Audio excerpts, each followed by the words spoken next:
We're in our series on the soul, having a healthy soul, and mind, will, and emotions. And today we really want to zero in on having a healthy soul means having a refreshed soul, having a soul that's not overwhelmed, not overburdened. I think in our culture today, I know I'm talking to myself, maybe I'm talking to some other people in here, that you feel overwhelmed, you feel tired, you're just trying to find a way to find rest, to find peace, to find a healthy rhythm. And many of us are worn out. We're burdened, we're exhausted, trying to keep up with the pace of life, keep up with the family down the street, try to keep up with social media, try to keep up with society, try to just keep up. We're running ourselves tired and exhausted. But there's a different rhythm of life that God's called us to, and if we live in his rhythms and if we live his ways, we're gonna live fulfilled. And let me say it this way. God has called you to live a life that's a healthy life. And if you ever get to the point where you're feeling overwhelmed and overburdened, at some point in the journey, you stopped following Jesus. See, Jesus is not leading you to unhealth. So if you feel unhealthy, you stopped following Jesus. Jesus is not leading you to exhaustion. So if you feel exhausted, you've stopped following Jesus. If you feel like you can't keep up and you can't do enough and you can't earn enough and make enough and impact, if you just feel like you just can't do it, you got to step back and go, wait, am I living the way Jesus has called me to live? Because he wouldn't be leading me to this emptiness. So if I feel empty, if I feel drained, if I feel like I'm not good enough, if I feel like if I can't live the life that proves my worth and proves my value and shows people just how good I am and how much I can make and how much I could do, and if I'm feeling that tension and those burdens, then I'm not living the life that God has called me to live or the life that he's trying to lead me to live. Many of us are living burdened lives, and that's not what Jesus has for us. In Matthew, Jesus says it like this. Matthew 11, 28 through 30, in the Message translation, it says, are you tired? Yes. Are you worn out? Maybe. Are you burnt out? Okay, still talking to me. Come to me, get away with me, and you'll recover your life. I'll show you how to take a real rest. Walk with me and work with me. Watch how I do it. Learn the unforced rhythms of grace. I won't lay anything heavy or ill-fitting on you. Keep company with me and you'll learn to live freely and lightly. Are you tired? Are you worn out? Are you burdened? Are you burnt out? Come to Jesus, he says. Come to me. Jesus says in this passage, he goes, listen, to learn these unforced rhythms of grace, you got to do three things. You got to come to me, you got to watch me, and you got to work with me. Come to him, watch him, work with him. And then he'll show you how to live a life that's in these rhythms of grace. I love that idea, living my life in the rhythm of grace. That means that every step, there's a cadence to my life. There's a pace to my life. And every step forward is a step in grace. I got new grace, and then more grace, and then more grace. And every time I take a step forward, I'm just in this rhythm of grace. You know that my rhythm is gonna be different than your rhythm. My grace should be different than your grace. I'm not called to live your life. I'm not called to live your mission. I'm not called to live at your pace. I'm not called to what you're called to. I can't do what you do. And if I try, I will get myself out of the rhythms that God has called me to live in. Too many of us are living burdened lives because we're trying to live someone else's life. And you're not called to keep their pace. You're not called to keep their rhythm. You know, I've heard, and I'm not a big runner, that's the one thing that, anyone ever say like, you just got to keep going until you hit that runner's high? I'm like, you're crazy. You're probably just high before you started running. Never, man, I've tried. I'm like, it just never comes for me. But I've heard that it matters at your pace, your cadence, your gait. And if you run with the wrong person and it shortens your gait, or you slow down to a pace that you're not good at running, it actually could injure you or hurt you or messes your. So when you're training for marathons, you can't always run with people that you like because you're at different running gaits. Same is true for life. There's a pace to life. There's a gate that you're called to run at. There's a grace for you. And too many of us are looking at social media and comparing our life to their life.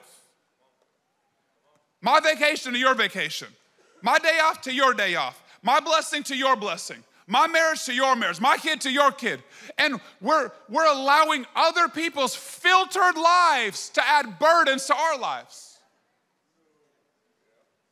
And we're watching the news and we're watching social, and we're watching all this stuff, and we're allowing all of this information to add stress and burden, and we're trying to live up to everyone else's ideas of life as opposed to saying, God, what do you have for me?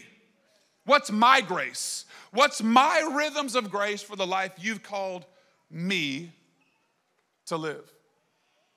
I want to go back to Genesis and show us the rhythms of grace that God created for us to live inside of. Because he made a world that was perfect. And if we see what he intended for us to have before sin comes into the world, we could live in the rhythms that he called us to live inside of. Let's go to Genesis 2, verse 8. Genesis 2, 8, it says, God planted a garden eastward of Eden, and there he put the man whom he had formed. God makes a garden and then takes the man and puts it in the garden. This isn't going to sound spiritual out of the gate, but let me help you with this. The first thing we have to approach or work on in our rhythms of our life is our environment. It's your environment. Why? Because God made an environment before he put a person in it. So environments must matter a lot to God if the environment had to be right before the man was put in it. God made an environment and then put the man in it. So what does your environment look like for you? What does your environment look like? Does your environment add a burden to your life or remove a burden from your life? You know, the starting verse, come to me all who are burdened and heavy laden, I'll give you rest. Another translation you might be more familiar with says, I will not, my yoke is easy and my burden is light. Same verse, different translation, different way of writing it. My yoke is easy, my burden is light. When we come to Jesus, we'll live life burden-free. But many of us are living with burdens on us in our life. And I think many of us have a burden from our environment. This isn't spiritual, but it will help you be more spiritual. Clean your car. Just pick it up. Just get all them water bottles out, get the trash out, get that fast food, just throw that away. Pick your car up. Like maybe take the bed cover and pull it over the bed in the morning. But I'm just gonna get in it at night. Yeah, and you're gonna get dirty later today too, but it doesn't mean you're not gonna take showers every day. Hopefully. Like, I think many of us in our environments are sloppy and below excellence, and that sloppiness, that chaos, that the lack of excellence in the small, mundane parts of our life get on all of our life, and it's hard for God to bring excellence out of us when we don't live in it. When we have a low standard around us, it's hard for us to be excellence in the middle of junk. And you're like, oh, that doesn't seem very spiritual. But you live your life around mess, and you wonder why you're always burdened. It's just a little bit of a burden. It's just a little. It's not totally messing with you. Just messy. So you get to work and you're just a little rushed. Why? Because you hit the snooze 8 times. And you just get there on time. And you're in a messy car and your shirt's not ironed well. And there's just a lack of excellence in your environment. And then you wonder why you're rushed, and you wonder why you're frustrated, and wonder why you're never creative, and you wonder why you never can be the top of the class because you're always living like the bottom. I'm not telling you need to go buy an expensive car. Don't call Dave Ramsey on me. I'm not telling you that.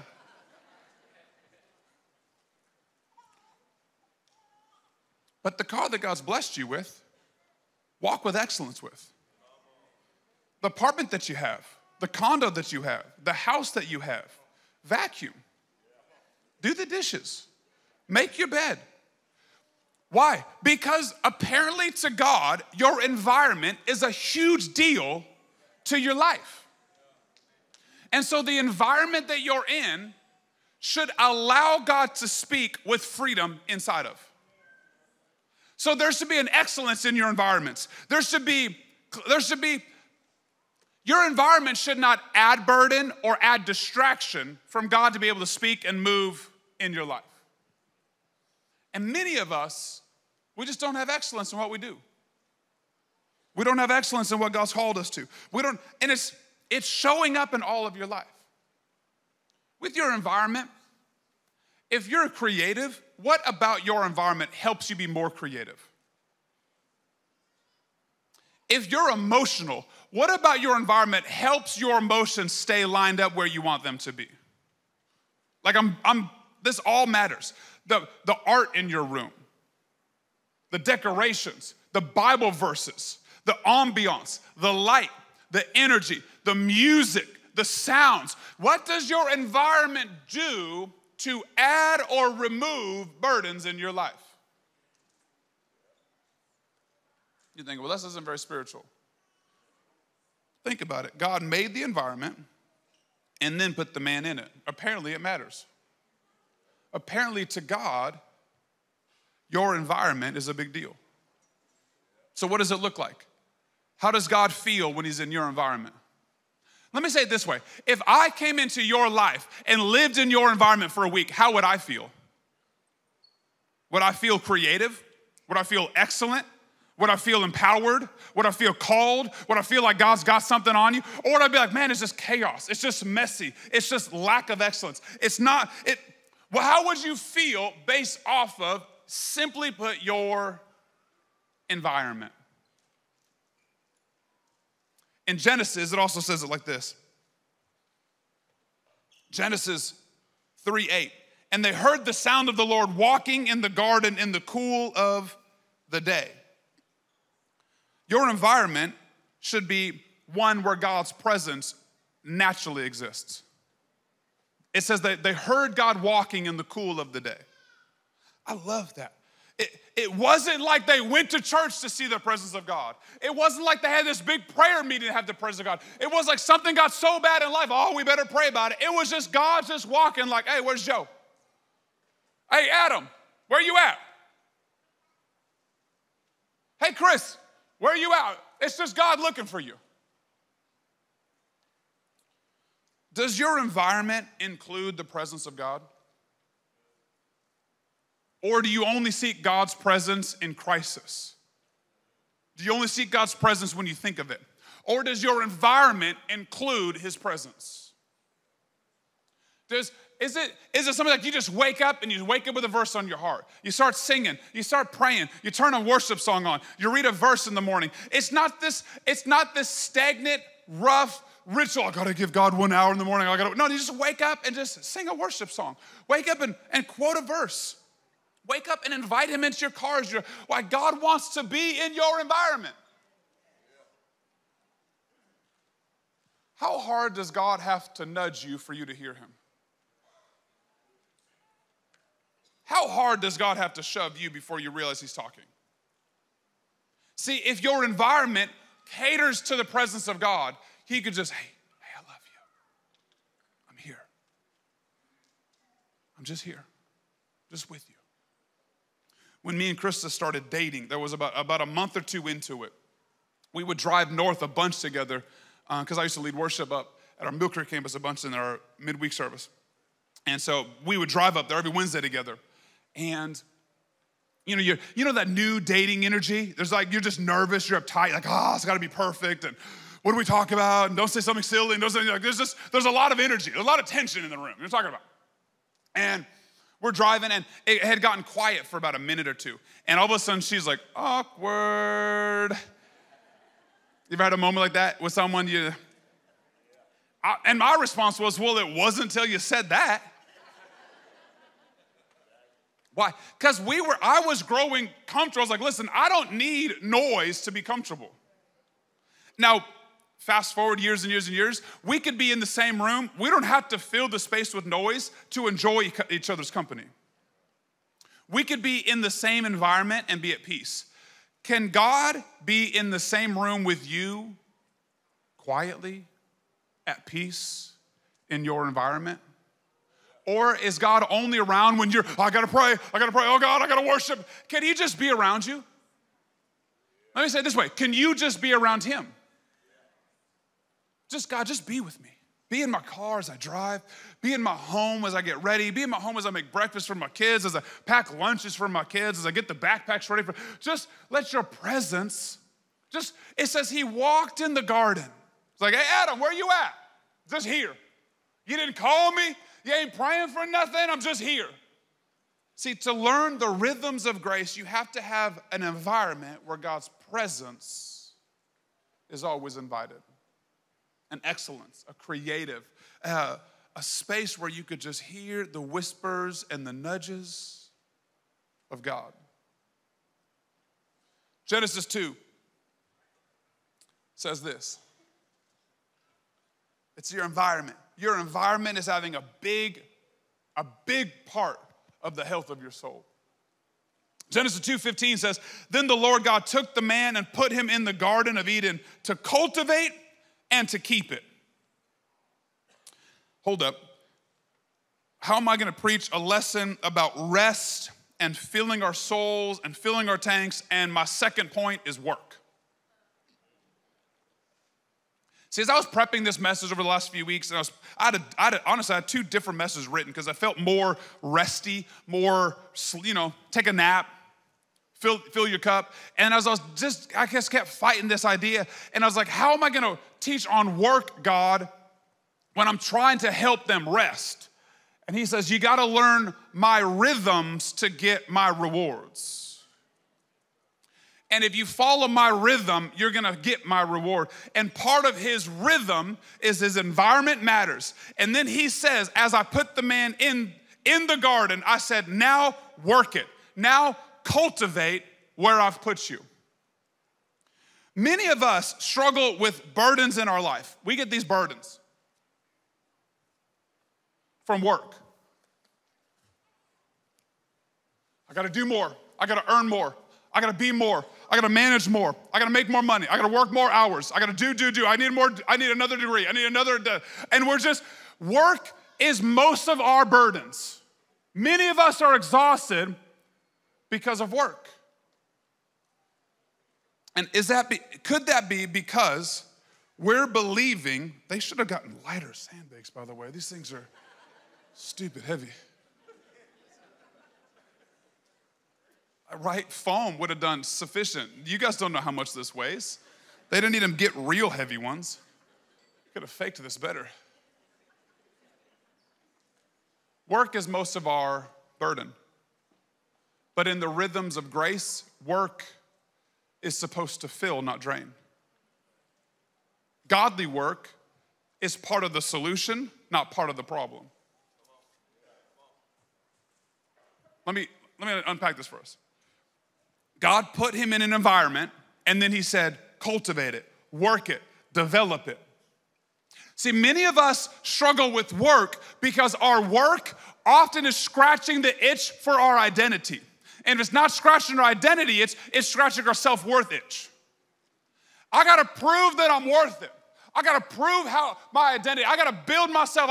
Look at how good I am. Look at how much I can make. Look at how hard I work. Look at how educated I am. And we're trying to prove ourselves as opposed to our work being an outpouring of our identity.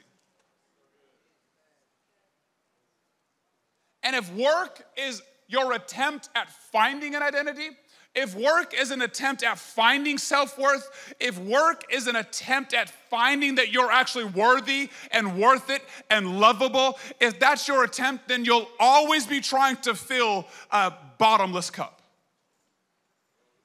There's holes in that cup that will always be pouring out and you'll never fill that up. Because your attempt to feel worth from work can never fill your soul. When you're someone that knows their identity in Christ, work becomes an outlet of your giftings. Work becomes an outlet of your anointing. Work becomes an outlet of what God has put in your hand. But when your work is trying to fill the holes in your soul, you'll never be able to work enough to feel worthy, or work enough to feel valuable, or work enough to feel successful. Many of us are using work to fill holes, but all work is doing is adding burdens. And now you're living your life with this burden. I gotta do more, I gotta achieve more, I gotta earn more, I gotta go more, I gotta reach. I just go. And it's draining faster than you can fill it. Because you think work is filling your holes, your soul, your identity, your needs. Side note, I hope I don't get canceled for this. I didn't get canceled last week, so I'm still here. God never asked for your opinion on your identity. He never invited you to the table when he was defining who you were. So you have no business identifying yourself. God already did. He was very presumptuous in it. He just preset who you are.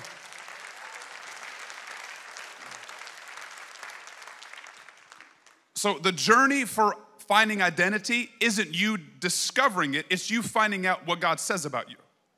Because he's already established who you are. You got to find that out for yourself from him. You don't get to define that. There isn't a fill in the blank that you get to fill in. Oh, this is who I am. If that's not what God said, that's incorrect. I'm going to leave that there. Many of us are using work to identify ourselves, to add value to our lives. But we keep weighing ourselves down. And then we feel exhausted. Every weekend, we're just tired because work exhausted us. And we need a vacation. And then once we get back from the vacation, we need a vacation from the vacation because it wasn't enough to fill the tank because work is just a burden. It's just exhausting. I can't keep up. I can't make enough. I can't do enough. I'm not educated enough. I don't have enough funding. I don't have enough resources to fill that tank if work is my identity. But Jesus does say, come to me, watch me. But it's fascinating, he goes, and then work with me. You see, Jesus didn't say that when you came to him, it would be work-free. He is gonna put work on you. In the King James Version, he says, my yoke is easy and my burden is light. He does not say that it's yoke-free. He says the yoke I'm about to put on you is one that you can carry. I got a yoke right here. In case, since I'm not a farmer, I'm sure many of you have no idea what a yoke looks like.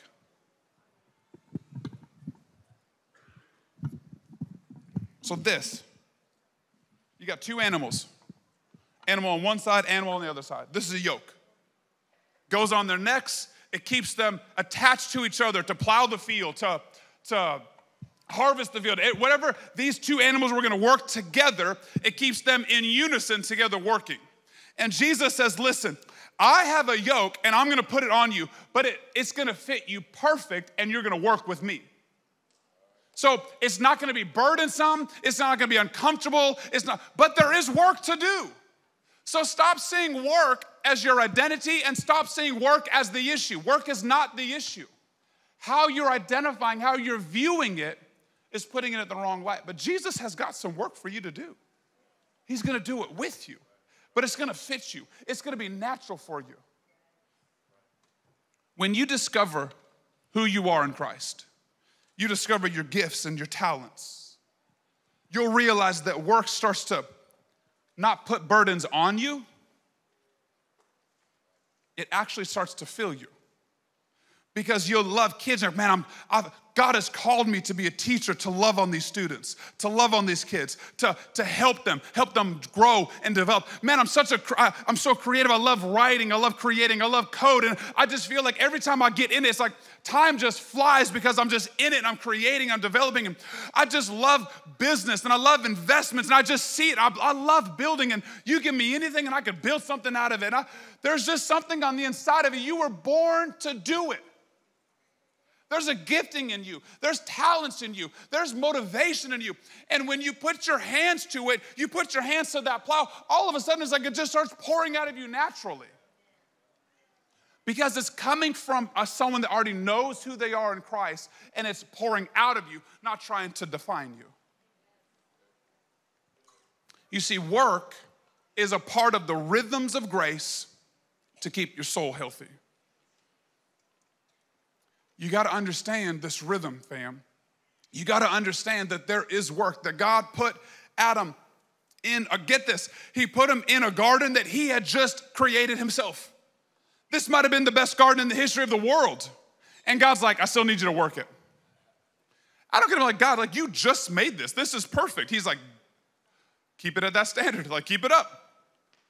See, he gave him work. Why? Because he knew that he had created him to put his hand to something, to create and develop and build. What are you doing? What kind of work are you putting your hand to that is helping in your health, not adding burdens to your life? Lastly, we find in Genesis 2:2-3. It says, on the seventh day, God had finished his work of creation, so he rested from all of his work. And God blessed the seventh day and declared it holy. He blessed it and called it holy because it was the day when he rested from all of creation. There's this balance of your environment, being with God, working with God. And then lastly, we have to trust God. Say, how does the Sabbath, how is a rest day us trusting God? Because many of us feel like we have to work through everything to achieve what we're called to achieve. And God says, no. Not only is 90% more when 10% is in my hands, which is a tithe, and we know this, 6 days of work on your half will always produce more if the seventh is in my hand. But many of us don't trust God with our time. We don't trust, like you think your calendar is yours. You think all of your time is yours. You think your life is yours. You think your calendar, your time, and you're like, no, this is mine and I can schedule this. And God says, no, I need a day every single week where you say that's God's day. I don't work on that day. I don't produce on that day. I trust that God can do in my life more in 6 days than I could do in 7 days. Come on, y'all, Chick-fil-A figured this out. We got to get it too. That's the Lord's chicken up in there. Don't be clowning on Chick-fil-A. He says this, he calls it holy. He says, I bless that day, and it's a holy day. What does holy mean? It means set apart. There's 6 here, and there's 1 here. There's 90% here, 10% here. That 10% is holy. That 1 day is holy. You know, in the 10 Commandments, there's lists of 10. Now listen, we don't live under the law. We don't live under all these rules, but follow me. Out of the 10 things that are listed on the 10 Commandments, most of us keep most of them. If not, try to keep all but one. In our culture today, we actually brag about the overtime and the hours we work, how hard we work, how long. We're always like, oh, I need a break. I haven't had a day off in 38 days. Would you brag about violating any of the other commandments? Would you brag about dishonoring your parents? Would you brag about murder? Would you brag about being a thief? Would you brag about that? Because in our culture, it's a badge of honor to overwork and not trust God with a day a week that's holy. We have created a culture that's work, go, don't stop, go, until we burn out. We're looking for more money. We're looking for success. We're looking for notoriety. We're looking for more likes on social media. We're looking for more accolades. We're looking for more. We just want people to see us. And God says, no, no, no, no. When you work like that, it shows me that you don't trust me with the 6, that you can't give me a whole 1. It shows God that you just don't trust him with your time and with your life. God says this day is both holy and, catch this, it's blessed. I think many of us are missing out on blessing in our life because we're working through it all. And God said, if you honored me with 1, I will bless you. I'll bless you if you rest well. I'll bless you if your pace, if your cadence, if the rhythms of grace of your life are work, God's. Work 6, give 1 to. What does the Sabbath mean? In case you're like curious on this. Sabbath simply means cease. If you just dig into that, the Hebrew word of Sabbath, it means to cease or stop. That's all it means. So for you to take a Sabbath day, it means I'm ceasing from work. I'm stopping work.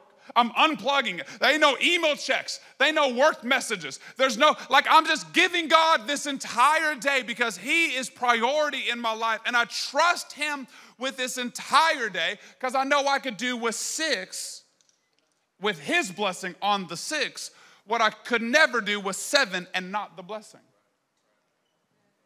That's a rhythm. That's a cadence. We need environments that are godly. We need work that he's called us to. And then we need to stop. We need to stop overworking. We need to stop taking overtime when your kid's got a baseball game. We need to stop pushing for a few more dollars when you could use a date night with your wife. We need to find a way to find a rhythm to our life that says, listen, work isn't the answer. It's not my priority. It's a part of my life. God has called me to work. He's called me to put my hand to the plow. He's called me to wear this yoke that he put on my life, but not at the expense of being unhealthy, not at the expense of running ragged, not at the expense of my soul being depleted. No. God, if your soul is depleted, you've stopped following God. Rest. And trust God with your rest. See, too many of us are doing life this way. It's like when you turn your phone off and then you turn it back on 2 hours later, it didn't charge, it just stopped at where it was. So if it's at 50% charged, you turn it off, 3 hours later you turn it on, it's still only 50% charged. Many of us are treating our lives that way. We go on a vacation, we just unplug, we turn off, and a week later, we show back up at work and we still only 50% charged because we didn't go charge up. We never plugged into a source that could give us more life. We just turned off, and we turned off every night. We're just scrolling on social media and we're binge watching shows. And we just try to unplug from everything. And God's like, I'm not calling you to unplug. I'm calling you back into my presence to recharge so that the rhythms of life are sustainable. So that you live full, so that you live in the overflow, so that you're an example of my blessing in all areas of your life. Band can come to the stage. Lastly, in the story of Genesis, as we're looking at how it was intended, how it was originally created, it says, when they come to God, or when God finds them after they had eaten the fruit and they were hiding from God, and he finds them and he goes, did you eat the fruit? What happened? And they're like, well, we were hiding because we were naked. And he said, wait, who told you that? I love this response from God as a father because he's not mad, he's not angry, he's not condemning, he's not, I can't believe you, and how would you ever do that? And I should have made a different boy. I shouldn't have done. No, he's just so loving. And he's like, who told you that? I think we need to hear God say that to us sometimes. We're trying to live our lives at the pace of our neighbors, at the pace of that celebrity, at the pace of our boss, at the pace of someone that's at this pace and that pace. And we're trying to live up to culture. And God is like, who told you that that was your pace? Who told you that those were your goals? Who told you that that was health? Who told you that that was prosperity? Who told you that you're not enough? Who told you that you can't be used? Who told you that I didn't forgive you? Who told you I got more for you? Who told you that you can't be blessed? Who told you? Who told you? I just got to do this to feel enough. I got to earn this much to feel accepted. I have to earn this. I have to work. God's like, who told you that? But I got to do this and this. And God's like, who told you that? See, many of us are operating on faulty truths that are running our lives. Truths that say you got to make so much money. Truths that say if you don't do this, you're not a success. Truths that say if you don't reach this level or this income or this education that you're worthless. And over and over, the world is putting burden after burden. And Jesus is looking at you and saying, who told you that this was the way? Who told you that that's the truth? Who told you that that's real rest? Who told you that that's real success? Who told you? Come to me, and I'll give you rest. My yoke is easy. My burden is light. Stop living their rhythms and live the rhythms of grace that I've called you to live in. Let Jesus tell you what success is. Let Jesus tell you what true success looks like. Let Jesus tell you what your company can look like, what your marriage can look like. Let Jesus tell you how to parent, how to lead. Let him tell you how to be a manager. Let him tell you how to be a writer, how to be a creator. Let him tell you how to build. Stop living at the pace of culture and start living at the pace of grace. Your pace. The grace that God's called you to. Social media shouldn't be your influence and it shouldn't be your guide. You already have a guide for life. And he's got a rhythm that you can sustain. Take his yoke. It's easy and light for you. You were created to bear this workload that he has for you and no other workload.